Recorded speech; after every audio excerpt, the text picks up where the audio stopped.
Well, hello everyone. Today there's a problem in the Kupyansk sector. This has never happened before, and here we go again. What's going on? Russia keeps trying to breach Ukrainian armed forces' defenses, according to Ukrainian military expert Konstantin Mashevets. And the most noticeable changes, he says, are being observed south of Kupyansk. Russian assault groups have expanded their presence in Kurilovka, particularly in the area of the former military town of Litsea. In addition, they have advanced along the Lazovatka River. In addition, they have entered the northeastern part of Kevsharovka and are trying to move along the railway towards Kupinsk-Uzlovoy. That's also a key point, one of the key junctions. In the northern direction, Russian forces are infiltrating towards Petropavlovka, Kucherovka, and the eastern part of Kupinsk. A separate group is already in the area, which is a problem. They're infiltrating more and more. There are already rumors about a large-scale breakthrough in Zaskolye, but these rumors are being called premature. Well, I think it will become clear within a few hours. Here's the map. It's pretty clear what's where and where things are going. And we're also being told that right now the Russian command is trying to split the Ukrainian bridgehead in two. The Ukrainian bridgehead is being split into two parts. The advance is going from Peshania to Peshanoye to Kupyansk-Uzlovoy. And the plan is to eliminate the northern part of the Ukrainian armed forces' defense in the area of eastern Kupyansk right after the split. Petropavlovka and Kucheryovka are also involved in this plan, splitting it into two parts. Well, after that, you can move on to the area of Kevsharovka and Novoye Novosinovo. The situation is gradually getting worse, and right now, all of this can be called, even if minimal, a breakthrough. Russia is using its numerical advantage in assault infantry, dense built-up areas, and the vegetation, which helps small groups hide from drones. Well, what do you expect? It's summer. Especially now, there's greenery everywhere, everything is really covered. And you can't always carry out reconnaissance work. On top of that, he says, for full-scale battles, Russia still needs significantly more infantry than it has now. That's why there will be difficulties if they suddenly decide to launch a frontal attack. Nevertheless, the available reserves have already been deployed, and the Ukrainian armed forces still have time to make decisions regarding the further defense of the Kupyansk area. In other words, apparently the command doesn't want the forces to end up surrounded there either, as has happened more than once before.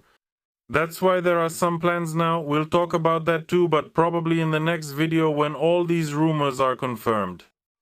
Then Russia continues to carry out attacks on Ukraine's gas stations. And I've already mentioned that everything along the Dnipro-Kharkiv highway has been completely destroyed, and now they're targeting others as well. The goal is to create this scorched zone that's 100 kilometers wide. On July 15th, Russian troops struck a gas station in the Malinivska community of Zhytomyr region. Every day there are attacks on 2, 3, or even more gas stations. And here they say that it's best to heed the air raid warnings because, well, there could be problems. You're just driving along, filling up, and then suddenly there's a problem. Former Minister of Infrastructure Andrei Pivovarsky noted that in the last 2 months, more than 150 gas stations have burned down in Ukraine. It's not that easy to restore them. Moreover, you restore them and then they're destroyed again. So there's a well-known problem here. So in general, restoration can't go on forever. But there is some good news. On the day of Ukrainian statehood, von der Leyen herself visited Ukraine. And other representatives of powerful countries, for example, the president of Moldova came. That's something, isn't it?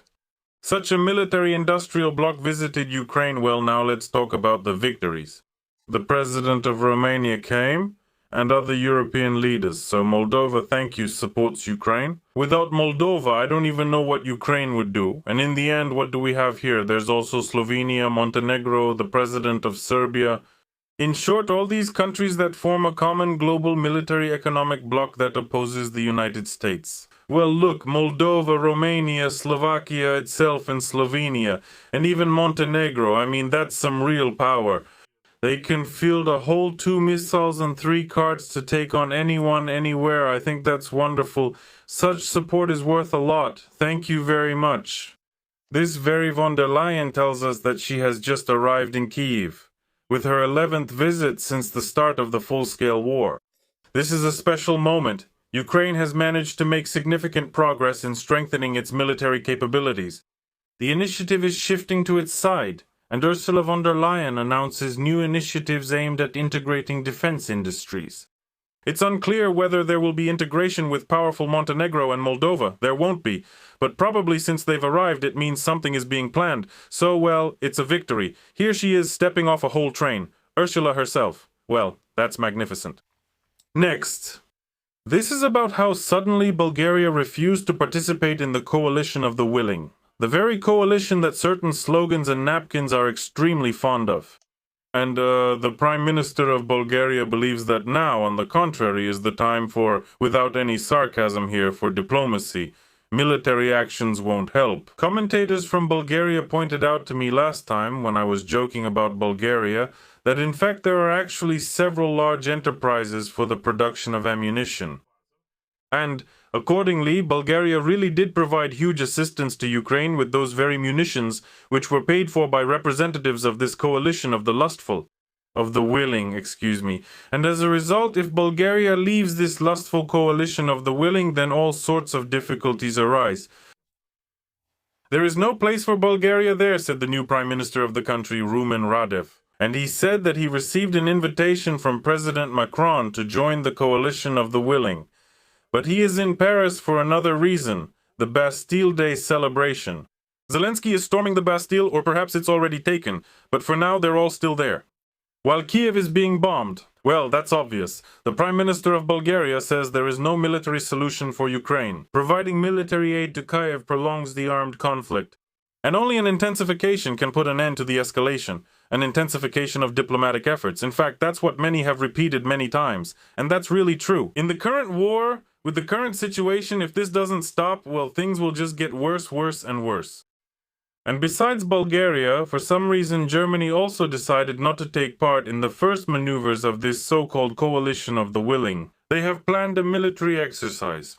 I'm not sure if it's with Moldova or not, but if not, everything will likely crumble to dust. In Berlin, they clarified that a command and staff exercise will take place in Poland without German soldiers, and so support for Ukraine will happen without Germany. And we're talking about a small-scale staff framework exercise. What's going on? What kind of staff exercise is this? Maybe the staff clerks will be running back and forth, rewriting papers and moving them from one desk to another. Or maybe the generals will be running around too, scolding the clerks for moving the papers too slowly. Anyway, Germany refuses to take part in this exercise, and the creation of multinational forces under European leadership to ensure a possible ceasefire in Ukraine was agreed upon in December at the Ukraine summit in Berlin. Macron stated on July 13th that the forces are ready for deployment, and we'll talk about this further. There are some very interesting details there. Then in Ukraine, 6 battalions moved in that direction just like the Ukrainian forces, and they were very powerful. Ukraine's diplomatic representative to the EU, Kachku, that's duck in Russian, have been replaced. Now Kachka apparently will not participate in integration with Europe and says that they want to replace Kachka. This is about the expected resignation of the Deputy Prime Minister for European and Euro-Atlantic integration. So far it seems we've only integrated with Moldova, which is why they want to replace Kachka. They'll just swap one bad option for another.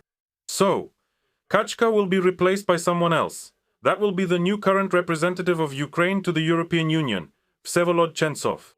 The reshuffling may indicate a review of how work on European integration issues is organized. They kept trying to integrate but never quite succeeded. It turned out to be complicated. To improve life for Ukrainians in Europe, they decided on a total ban. I mentioned this during the planning stage, but now it's official. About the entry of Ukrainians subject to military service starting from March 2027. This concerns not only men, but also women, primarily doctors. Those who are subject to military service, even just a little bit, can't enter Europe now. The countries of the European Union have agreed to extend the temporary protection mechanism for Ukrainian refugees. This will be in effect until March 2028, but the Council of Europe has announced an update to the rules. This update concerns that protection. Due to Ukraine's defense needs, we are told that in the future access to this status will be restricted for those who do not fulfill their military duties. So basically Europe is deciding for Ukrainian citizens where to die, how to die, and why. Well, take your greatcoat and go to the front, as they say, if I may paraphrase. There's nothing good about this, and on top of that, Ukraine is also experiencing collapse and chaos within the government. It's falling apart too. Earlier, I already mentioned that Sviridенko, Prime Minister Kenya, will be replaced. Then they will replace the Ukrainian ambassador to the US, Stefanishina, who bought an apartment there for a small amount, as it turned out. She is suspected of various things. Money is involved, and she is suspected of several things. Well, Prime Minister Kenya has already been dismissed. Accordingly, if it's Prime Minister Kenya, then the entire cabinet of ministers was also dismissed. The entire cabinet of ministers. Automatically, they tell us the entire cabinet of ministers resigned. The ministers will remain in their positions as acting ministers until the parliament finds new candidates. I think this will happen quickly. And Sveridenko was greeted with applause. She said that she wanted her speech to be not just a report, but an expression of gratitude for the support and the daily work. But all Ukrainians have experienced this work themselves. Life is getting better. Life is getting better, more joyful. Every day we feel all these improvements. Every day everything is better, richer, and more splendid. NATO is uniting. Armavir is entering our lives. The Constitution is also entering our lives. NATO comes and goes together with the European Union almost every day, but now honestly without Kachka. But what can you do? Kachka will go somewhere else. Now let's get back to NATO, which keeps coming and going. And then suddenly there's a statement from Starmer, that super popular leader of the United Kingdom, who apparently has already been removed from office. But he's still making all sorts of statements that everyone needs, apparently so that NATO can come and go even faster. This time he stated that everything is ready for the deployment of NATO troops to Ukraine. We might think that the war has started and NATO is attacking Ukraine, but no. It turns out that Starmer, along with his colleagues from this very center, declared that this NATO will serve as peacekeepers. That is, this goes completely against the statements of the Russian Federation. Let me remind you, this is one of the sides of the conflict, one of two, Ukraine and Russia. They are not making peace. In order for there to be a truce, there must be a common agreement on a truce from both the Russian Federation and Ukraine. But something went wrong. And for some reason, NATO decided to enter Ukraine. For what? Why? Honestly, I don't understand. First of all, they say that military actions must stop. Military actions will stop after both sides reach an agreement. They will reach an agreement after they approve a plan, a mutual agreed upon one. Let me remind you, the plan includes several points, so-called brown or red, well, let's say lines from the Russian Federation side. And one of them is absolutely no presence of these NATO forces in Ukraine. The second is the Russian language. Third, the inclusion of Donbass into the Russian Federation. And there are many other things as well. But the main reason why all this mess started is the presence of NATO on the territory of Ukraine. NATO wants to be present on the territory of Ukraine and at the same time tells us that there will be a ceasefire soon. They say, just a little longer and everything will be resolved. Well, that's extremely strange, to be honest, especially since it was decided by that very Starmer. Either he decided it. To make everything worse than it is, so that for the previous one, or rather for his successor, it would be difficult for the new leader. Well, it's all kind of unclear. He says the following: "When I remember the first meetings of this group at the beginning of 2025, I am proud of the great progress." What progress? Where is the progress? There was nothing and there still isn't. No breakthrough, no truce. What progress? Why is he leaving himself then? He says we have a clear plan for deploying multinational forces in Ukraine. 25 nations are taking part in this. They are ready to deploy literally a few days after the ceasefire. Apparently, Moldova is ready to deploy. Oh, ours is not in NATO. Well, then someone else will deploy very strongly, quickly, and powerfully, because it's unclear what kind of deployment will happen there.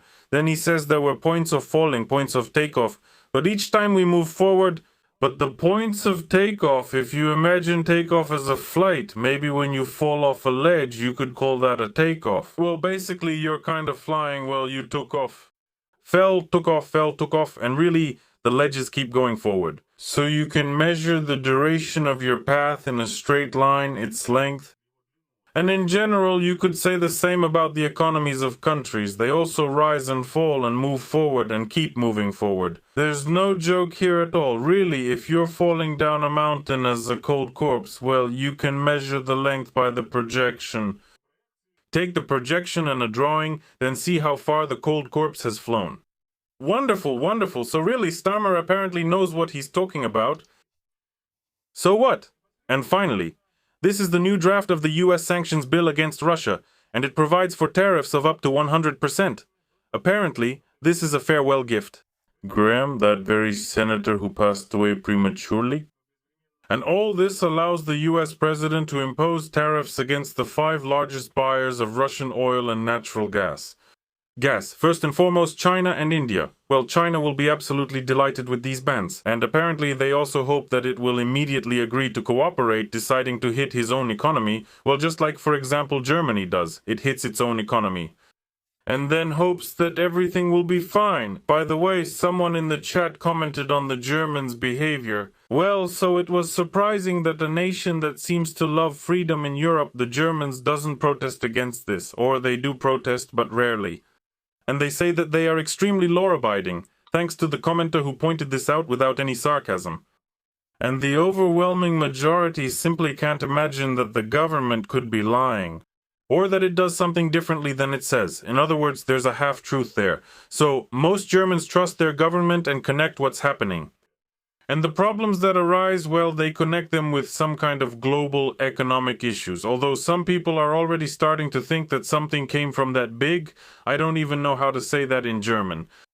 They are seriously considering it, so once people think hard about it, real problems may arise. Well, so what now? Now let's reinforce what we've heard. And the idioms are powerful. Who will do them for us today? Where's the TV? Okay, here's the TV. And what do we have here? Who will present? Well, probably Ilyinsky. He hasn't been here for a long time.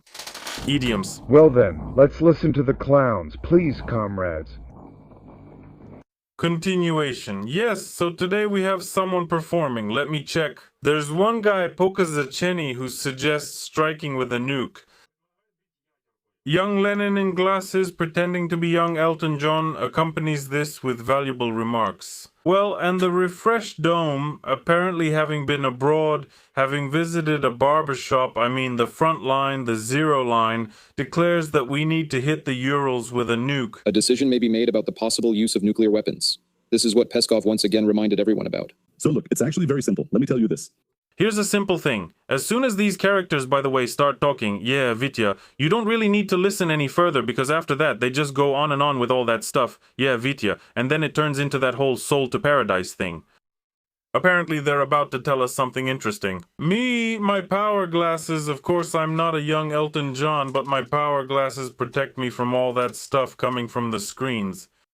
The cooling system. And we will...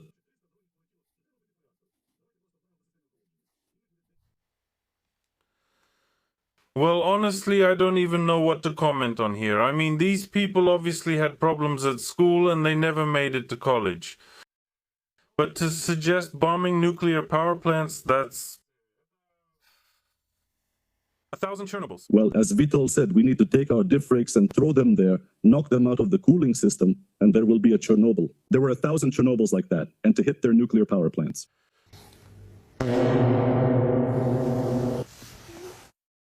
He has no idea what a nuclear power plant's cooling system is or how it works. He believes hitting it with a drone will instantly cause everything, including the mausoleum, to explode, since he thinks they're all linked by pipelines. Well, that's more or less how things go in this guy's head. Well, no, come on, oh my, oh wow. Alright, let's skip the domes, let's see who's next.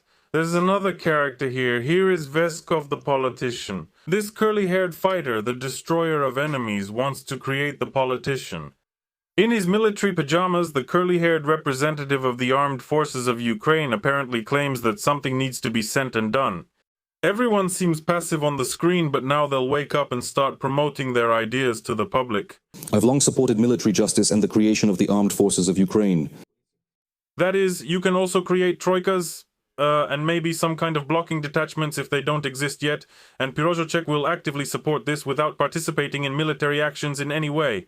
Well, except maybe with his hairstyle. This is in order to establish, among other things, compliance with the law, to establish control and to give authority. To shoot civilians, yes, just like that guy, what's his name, the one with the nickname Grom, said he would destroy civilians if something happens. Well, Pirozhachek will probably join in. The journalist is looking at him disapprovingly. I don't know why. As of today, there is no military police in the armed forces of Ukraine? No, this must be controlled, which is why the military police is the right solution. Well, I see, yeah, we still need to create 3 more police forces. We could create a TCC police force, a language police force, since there isn't one yet, and maybe a presidential police brigade or something like that. Well, basically, the more military or paramilitary formations that aren't controlled by anyone, the better, apparently. And, well, who else can we listen to here? Well, we have this character, Bratchuk, and he wants to get involved, you know, Bratchuk. Alright, let's put him into action immediately. Camouflage him, because why does he have it and I don't? And let's keep watching. Tell me, I remember the skeptics who talked about coffee in Yalta. Well, for now, we haven't managed to get coffee there yet, but we're getting closer to it. Yes, sitting in my kitchen with that protective net on the wall, or rather a protective wall, that's just wonderful. They hang up some flags there and pretend they're on the front line, even though you can tell by their faces that this front line doesn't go any further than the kitchen of some restaurant. I think that even though Yalta often lacks water now, we'll still find some and manage to brew coffee somewhere no matter what. Bratchuk promises victory tomorrow. There'll still be a lot of work to do. Bratchuk has a lot of work to do. I got some water, need to cook some pasta, fry some meat, maybe boil some dumplings too to go with the pasta, and then really start dealing with the water. Well, wonderful, wonderful. Well, you see where everything is going. Everything's just as mighty as ever. Victory under every stone, so we can be calm. Goodbye, everyone.